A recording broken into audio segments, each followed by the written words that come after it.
LeBron James all the way in. Here comes Simmons the other way, 3-on-2. Simmons eludes the defender and lays it in with that. Certainly the length altered that shot. Not a big window. Steps, crutches. Play right there. Porzingis from Jennings, throw down and a foul. Irving, splits the defense with the dribble. All right, guys, we're back now. Let's get right into it. Let's talk a little bit power rankings now. Our We have- favorite segment on ESPN. Exactly. We have a new number one. Number one, new number rightfully one. so. I agree with you there. And we have the Houston Rockets at number one. I'm just going to go through the order real quick. Houston at number one. Celtics at number two. Golden State at number three. Cleveland at number four. San Antonio at number five. The Raptors at seven. The Pistons at... Raptors at 6, Pistons at 7, 76ers at 8, Timberwolves at 9, Denver Nuggets at 10, Right.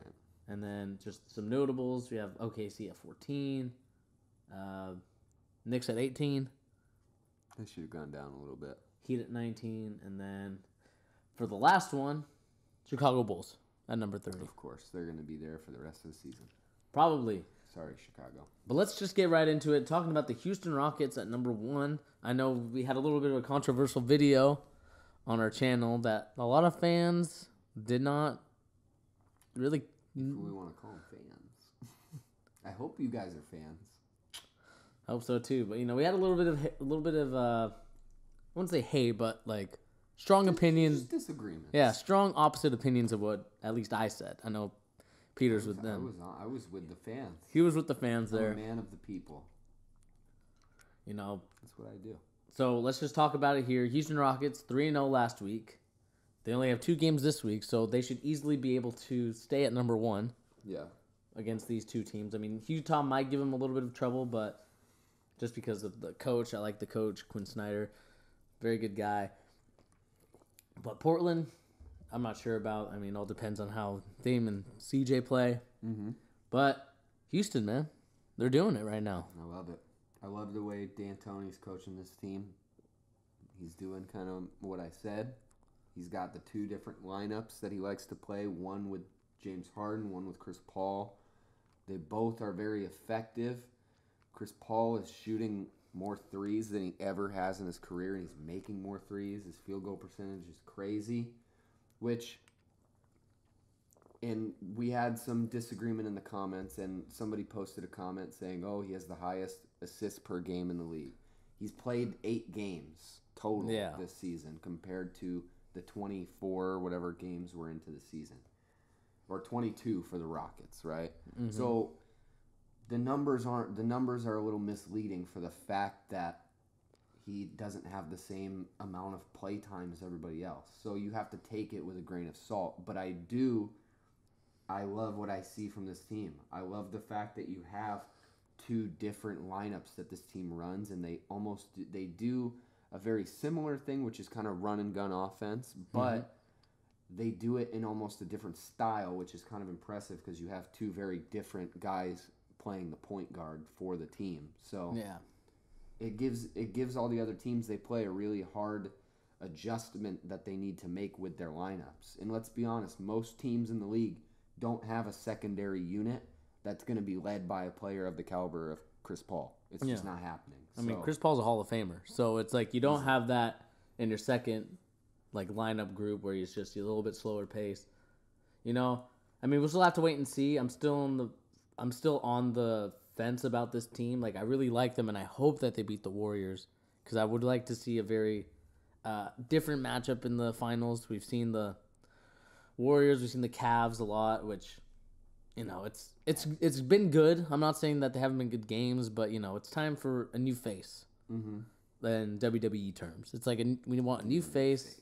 We need a new face of the NBA, and the Houston Rockets might actually do that. A person that is leading the league in assists, though, is James Harden, which to me, I am still an amazement of how his game has changed a lot since he's went from OKC to Houston. I mean, I understand that he was a little bit more of the point guard in OKC, but I didn't see this kind of explosiveness in terms of his assist numbers going all the way up. I love it, dude. I love the way James Harden plays. I think he has easily the most complete offense in the entire NBA. Like, easily. He can do anything on offense that he wants to do, and it's not even, like, it doesn't even look like it's hard for him. No. You know?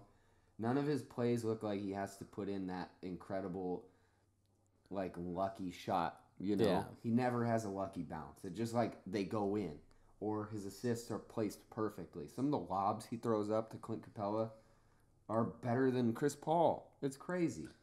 It's crazy. Yeah. I love James Harden. I mean, this pairing of Chris Paul and James Harden has proven to work so far. Mm-hmm. And, you know, if we see this kind of pace that they're going at, we could see it go for the foreseeable future. In terms of going into the playoffs, going into the conference finals, and then, you know, potentially the NBA finals, depending on how the 7-game series goes. If they can secure the first seed, I think they have a better chance than if they were the second seed. Yeah. So, I mean, we'll see how it goes. I mean, the Houston Rockets team, a formidable opponent to the Warriors. I think this is going to be the first time in a while that we've actually seen the Warriors be challenged. Yeah. In terms of having a new opponent to face. Almost kind of like how it's the Warriors are Hogan and the Rockets are The Rock. Just kind of like a new... Yeah, okay. I kind of like the new, like, passing of the torch type of thing. We could see. I can see it. And I'm going to read some stats for you, all right? This is for the Houston Rockets, just because it's so impressive, all right? All right, give me 1 second. Now I'm screwing it up. I've screwed everything up. Uh-oh. Points allowed. They have the 7th best points allowed in the league. That's great. Assists, they're 9th. Rebounds, 11th. Points per game, they're 2nd, only behind the Warriors. Let me go to the Warriors for just a second. Hold on. Just hold on. Oh my God. Here, I'll pull it up. I just got pinwheeled. I'll pull it up for you. So, the Warriors' perspective, they are first in points with 118. They're 8th in rebounds at 45, thanks to Jordan Bell, which, to me, Bulls, what the hell were you doing with that trade? Assists, they're number 1 with 30.9, almost 31. And then points allowed, they're 17th. Yeah. I think the Warriors are starting to fall into that Cavaliers mode that they're in right now, which is they score a lot of points, but they're also giving up a lot of points. So it's one of those things where, let's say your shot's not falling that night or something happens, you could be screwed because you're giving up so many points. I mean, there's so many times where even we see with the Cavs where LeBron gives them a 20-point lead. Yeah. And, you know, when the bench comes in, it turns into like a 2-point lead for the other team. Yeah. So, you know, the Warriors have to be a little bit careful. I'm sure they're getting that, I don't know what you call it, that winner's fatigue or... Certainly. You know, one of those championship fatigue where it's like, you've won the championship, what else is there to accomplish? Because, I mean, for many of these guys, not Kevin Durant, this is their second championship that they won. Yeah. So, you know, it's like, all right, we have 2. We can, you know, kind of relax a little bit. But if you want to be one of the best teams ever, this points allowed has to go down. Yeah, it has to go down. Yeah. And I even heard Steve Kerr was just on the Bill Simmons podcast, which is a good listen if you guys are interested. They did like a big Q&A kind of thing. It's pretty interesting. They talk about a lot of good stuff. But he even says, like, as far as their struggles are concerned, they all knew it was coming, you know? Yeah. When you go to the finals that many times in a row, when your team is that good and so dominant and you play so many games every single year, like going to the finals every year, it's bound to happen. So, yeah. I mean, I'm not worried about the Warriors. I really hope they lose, but I'm not worried about them as far as how good they are. Yeah, I mean, when they want to turn it up, they can turn it up. And when they get a player ejected literally every other game, one of their star players gets ejected. Kevin Durant's on 2 ejections this year. Draymond Green's been ejected once. Steph Curry's been ejected.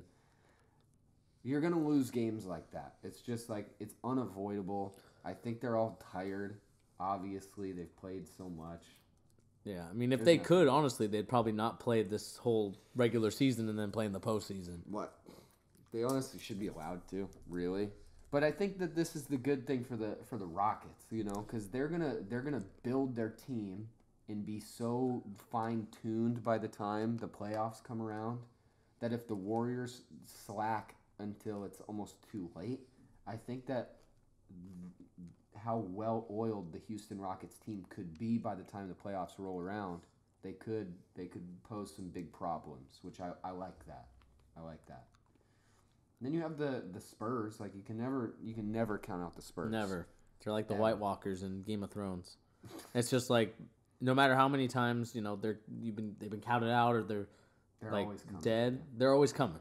They're always coming. And like let's be honest, there was a good chance that they could have won. They could have beat the Warriors last season if Kawhi didn't get hurt. Honestly. Yeah, Zaza a cheap shot, as Skip Bayless would call him. There was a good shot that they could have beat him. So, I mean, their team is playing really good. They're getting a lot of big wins without Kawhi. Mm-hmm. So as soon as he comes back, and we've talked about it numerous times, honestly, I think all the talk about his injury is fake news. I do think he's injured, but if this was the playoffs, he's playing right now. Honestly, everybody knows it. So they're just getting him back to 100%. He's gonna come back and be a top 5 player in the league again. Mm-hmm. I love Kawhi Leonard, by the way. I don't know if I've talked about him enough on the charge. You did make him your MVP. So if he gets back and healthy in time, he comes back healthy and just destroys like I think he's going to, they're gonna be crushing. Yeah, they're gonna be crushing. And I mean, honestly, with him on the floor, their defense is so good. Mm-hmm. He's the best defender in the league, in my opinion. He can shut any player down. That's enough Spurs talk, though. They don't need our praise. They're gonna win games regardless. I mean, another team. Detroit had some struggles this week. Detroit did have some struggles. They played Philadelphia. Was it last night or a couple nights ago? They had a couple losses where I felt like they got kind of smacked a little bit. I gotta look though. The Wizards kind of whooped on them a bit. I think that's the one I was thinking about. They lost by like 20 in that game, like 18, I think. Then they lost to the 76ers. Yeah, they lost to the 76ers on the 2nd, so we're recording this on Monday, so they lost it 2 days ago. Good game. It was a good battle. I know that Joel Embiid and Andre Drummond had a little bit of a beef between each other, so it was good to see a little matchup battle between those two teams. Great. Will be an awesome playoff matchup if it happens. Mm-hmm. I think that'd be such a fun matchup in the playoffs. I think just because the animosity. That's a good shout. Because I think with these two teams, especially with Joel Embiid and Andre Drummond, they're centers. They don't like each other. Mm-hmm. Finally, we have a rivalry. Maybe not a rivalry, but finally like a heated exchange between two guys that don't really like each other that we haven't had in a long time, I think. Where it's like, some people are like buddy-buddy. Yeah. A lot of these guys are buddy-buddy. This isn't like the first time it's happened. But it's one of those that I'm interested in because we haven't had like a real battle for a center. Yeah, we need a good rivalry. Yeah. I mean, Joel Embiid called out Andre Drummond for his defense. Mm-hmm. And, Andre Drummond having beef with Joel Embiid like that. It's just awesome. I like to see more of that stuff. Yeah, I don't like to see the fake beef, Yeah. Like LeBron and Draymond. That's fake beef. Whenever they have like arguments, like they're good friends. Yeah. That's fake news. But are they texting each other? Probably. I think they're like really good friends, aren't they? As far as I know. I think they're like good friends. I wouldn't say they're like, they go over to each other's houses. Maybe I'm wrong. they're having sleepovers. Sleepovers, making chocolate chip cookies. Chocolate chip cookies. By the fire. Yeah, some forts. Roasted marshmallows. Yeah. In the fireplace. Yeah, I mean, it's not like that, but, when they battle each other, it's a good battle. Mm-hmm. But I mean, going back to this Detroit and Philadelphia, good on them. I was actually not surprised, but impressed at how high the 76ers are on this power rankings. I mean, they're in the top 10. Yeah, they were last week too, right? Yeah, they were last week, but it didn't hit me until now because I wasn't really looking at it. 76ers are in the top 10. They're in the top 10. This team's playing very well. Ben Simmons, the next incarnation of a LeBron James-esque type of player. Yeah. So it'll help a lot. Dario Saric, another great shout as like a stretch big. Mm-hmm. And then just, Covington. Covington Playing like a beast. JJ Redick, ultimate role player on the 3. Yeah, I mean, this is like the first time we've seen JJ Redick. I mean, not the first time, but, JJ Redick being used appropriately, being used. He had a couple good seasons in LA. He did have a couple good seasons. I just like this team a lot more than I like those LA teams. Yeah. In the future. If he can stay where he's at now for a couple more years, he honestly has a good shot to, actually win an award. Also, check out his podcast. That's just I don't know why I'm plugging other podcasts. Yeah. His podcast is pretty good. Is it good? Yeah, he had a podcast with Joel Embiid recently. It's a good one. I'm about to check it out then. Check it out. JJ Redick. Now shout us out. Return the favor, JJ. Return the favor. Return the favor, JJ. You don't need our shout. We got 25 subscribers, bro. We got millions of dollars. Help us out. Perrier. Sponsor us. We need that money. But let me go quickly to the Cavaliers right now. Let's do it. 4-0. They're on this huge winning streak. I believe. How many games is it? 11? Yeah, 11-game winning streak. They've beaten teams like the Memphis Grizzlies. No surprise. Let me see who else they've beaten. The coachless Memphis Grizzlies. Coachless Memphis Grizzlies. The Hawks, the Heat, 76ers. And I think it gets easier today when they play the Bulls. Mm-hmm. It should be good. Their points, they're third, 111. 20th in rebounding, which is not good. I think that's due to the fact that Tristan Thompson's out, and they also don't have like an elite rebounder. Mm-hmm. With assists, they're tied for 12th, and then points allowed, they're 25th. So, yeah. I mean, a little bit of holes here and there. They're playing some favorable matchups in some aspects, not all of them, but, Agreed. 11-game winning streak, still impressed. I think this is kind of like LeBron's and the Cavs' pettiness to what Kyrie did to them in terms of the Celtics won on a 16-game winning streak. They're trying to beat the Celtics. They're going to get to 17 and then lose. They're going to get to 17 then lose. I think it's just this kind of – there will always be this, not animosity, but kind of mini rivalry between Kyrie and LeBron now. Since Kyrie left, Kyrie wanted to be his own man. LeBron James still calls him a boy, a kid. Mm-hmm. I mean, what do you think? Am I just reaching here? Or is there some sort of like between the lines type of stuff that... No, I'm going to disagree. I think that the Cavs are finally just like, it's familiarity, Like their team was really different this year. Yeah. And I think that some of them are finally starting to understand their roles on the team. Like Dwayne Wade in particular is understanding what he is supposed to be doing for this team. Mm-hmm. Like there was the whole thing of him coming off the bench, and then he said he was happy with it, but he obviously wasn't. Like I think he finally understands that that's what the team needs. Mm-hmm. The team is a lot better with him coming off the bench. Then you have just other players who are starting to finally look like they're decent. Like Jay Crowder's finally playing all right. They're getting a little bit better, and they're about to get a lot better when Isaiah Thomas comes back. Should be towards the end of this month. Hopefully, but I do think they're gonna have a little struggles too when he comes back. I think they're gonna lose a few games, and I think people are you're gonna have Stephen A. Smith instantly like, this team doesn't need Isaiah Thomas. They were better without him. Yeah, probably. The thing with NBA in general and like basketball in general, it's such a team oriented sport. Mm-hmm. You need everybody to be on the same page to win games at the highest level.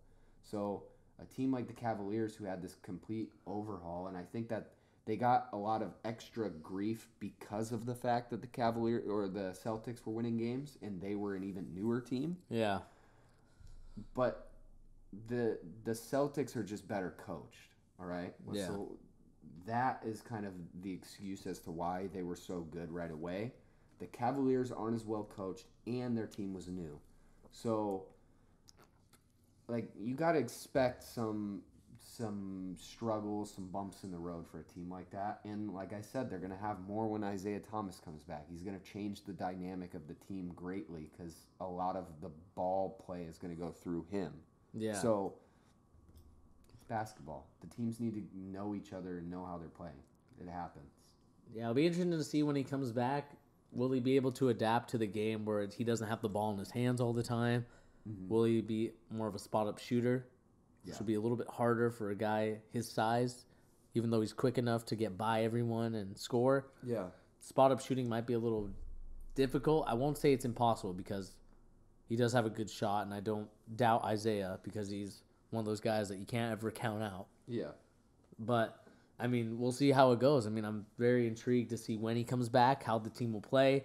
Will LeBron be handling the ball, or will Isaiah be the one that kind of orchestrates the offense, and then LeBron kind of follows suit? Yeah. But we'll see. I mean, it'll be... We'll see. We'll see for sure. And I will update my MVP. LeBron James is going to win this year. It'll be interesting to see. I think it's a very tight race this year. I think he's got to win. He's having the best year of his career. He's 16 years in. Good Lord. The guy is incredible. So impressive. It'll be interesting to see whether it's unanimous probably not because, you know. Any other teams we wanted to talk about before we move? The fact that the LA Clippers went up one on this thing is a travesty. I mean, even though they went up from 23 to 22, that team should be in the bottom 5. They're bad. Yeah, I mean, like, look at who they lost. They have no Blake Griffin, no Danilo. Patrick Beverly's out for the season, I think. And then their other rookie that came in, Teodosic, not playing. I mean, this team isn't very good, honestly. When one of your 3 notable players on your team is Austin Rivers, you got issues. Yeah. You know? I don't know, man. They start Wesley Johnson. I love Wesley Johnson because he's a Syracuse boy and he had some good years. He is not an NBA starter. Let's be very honest. He is not an NBA starter. They're worse than a couple of these teams on here. That's just my opinion, though. Yeah, I mean, the Clippers haven't been playing very good. We're hearing rumblings that we'll probably talk about later just because of what happened with DeAndre Jordan. You know, trade rumors with him. Other stuff that's happening. I don't think they're the 22nd best team in the NBA. Probably, honestly, they should be below... I put them below Brooklyn. Memphis, just because their struggle, just because their coach issues. Once they get a coach again, they'll be fine. They have enough players that are all right. Yeah, man, we'll see how it goes, man. It's just very... We need to talk. I have a big prediction for the Clippers that I want to talk about, but it's not time yet. It'll be towards the end of this podcast. I'm going to drop a bombshell prediction. All right, but I mean, that's really it for NBA rankings, the power rankings at least, with ESPN being our favorite website. You know, like I said, Houston at 1, Boston at 2, Golden State at 3, Cavs at 4, San Antonio at 5, Raptors at 6, Pistons at 7, 76ers at 8, Minnesota at 9, and Denver Nuggets at 10. Denver. Let's move on to the next topic.